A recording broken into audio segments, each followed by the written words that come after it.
continuation. Mais ça, c'est la première question. D'accord.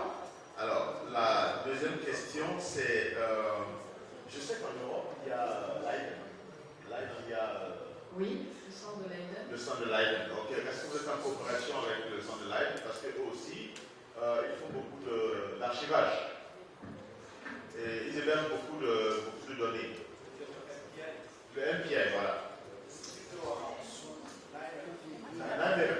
Leiden, pardon. Leiden. Nous, on a beaucoup, au travers des projets européens, plutôt des relations aux Pays-Bas avec le DANS. Après, c'est pas des collaborations qui sont directes, quoi, honnêtement. Et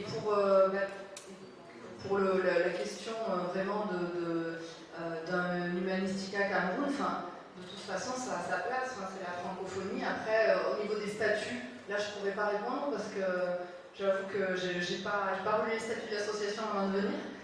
Donc ça, je peux le faire. Par contre, d'ici à vendredi, pour répondre, oui, comment on peut envisager de s'organiser. Elisabeth a aussi suggéré un autre type d'organisation. Je pense que c'est possible dans tous les cas d'adhérer et puis après d'avoir une organisation en parallèle dédiée à l'Afrique, en fait, aux études africaines. J'ai pas, enfin, aux études africaines, c'est pas le bon mot, plutôt aux unités numériques africaines. Après, il existe aussi d'autres initiatives. C'est vrai que je ne l'ai pas mentionné non plus, mais j'y ai pensé quand j'ai parlé de Clarine. Ça aussi, ça peut être, on peut peut-être travailler ensemble pour créer un centre soit de connaissances, soit un centre qui identifie des données, des corpus intéressants. Mais là, j'ai pas connaissance des centres de recherche en Afrique francophone qui pourraient faire ça, mais ça pourrait totalement intéresser Clarine d'avoir ce type de centre. Il y a le seul centre africain, je pense, c'est en Afrique du Sud, de Clarine, de Cédilla. Ce serait intéressant d'entrer en contact avec eux, mais sinon Clarine peut aider directement aussi. Je pose la question pour Mystica. Je voudrais juste ajouter à la suite d'Alvin que je suis, moi, membre de l'association Humanistica et même que je suis dans le comité de direction de l'association avec Anne. Donc, je crois qu'il est parfaitement envisageable que chacun de nous aspire à adhérer à Humanistica, tout en adhérant à cette association que nous envisageons de créer quasiment au sortir de cet institut. Une association africaine francophone, peut-être des humanités numériques, on verra quel contour on lui donne. Voilà, on peut très bien être membre d'une association, puis d'une autre. Oui, et créer bien sûr une autre structure. C'est vrai que c'est à la suite de la conférence annuelle Clarine en 2019 qu'on t'avait conseillé d'adhérer, et puis tout a bien marché. C'est pour ça aussi que je vous dis, si vous voulez regarder et que vous avez un souci ou que vous voulez une aide pour l'adhésion, n'hésitez pas à en faire ensemble en fait. Pour vous la clinique humanistica informelle plus tard. D'autres réactions?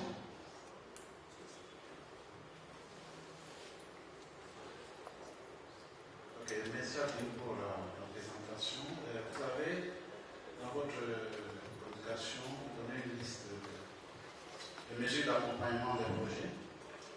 J'aimerais savoir, puisque la fonction principale était de travailler en communauté, quels sont les critères ou les caractéristiques de ces communautés-là? Est-ce que peut-être on peut se mettre en communauté entre nous, les gens de même domaine, ou alors, puisqu'on est tous des humanités, ou alors dans une association des humanités, on se met ensemble même si les domaines ne sont pas communs, je ne sais pas.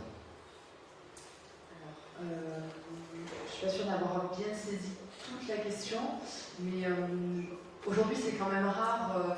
C'est vrai que j'ai parlé de ces questions de demande individuelle, mais c'est assez rare au final. C'était juste pour souligner que ça nous est vraiment très difficile de répondre aujourd'hui au vu des demandes qui sont exponentielles, de répondre à quelque chose de très précis sur un projet de recherche. Mais un projet en général il est inclus, il est inséré dans un laboratoire ou dans une dynamique un peu plus large. C'est rare au final de se...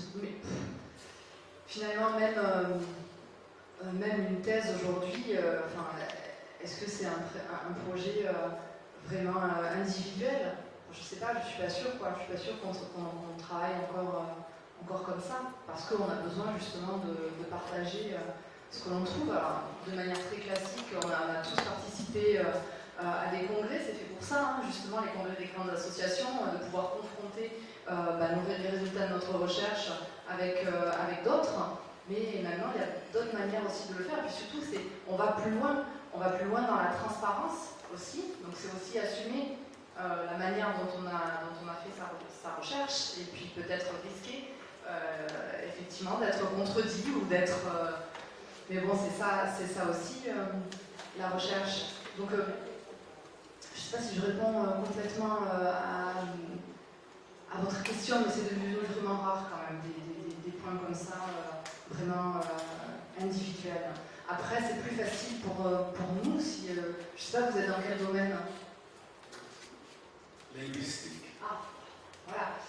Non, mais dans ces cas-là, c'est pas très problématique, surtout qu'on a déjà un consortium de linguistes.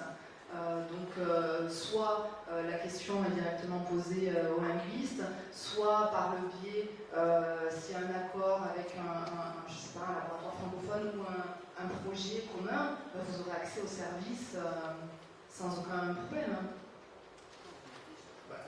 On va peut-être, malgré l'intérêt et l'engagement que nous inspire la présentation d'Adeline, on va peut-être devoir y mettre un terme. Pour une seule raison, nous sommes en retard de 30 minutes sur notre programme.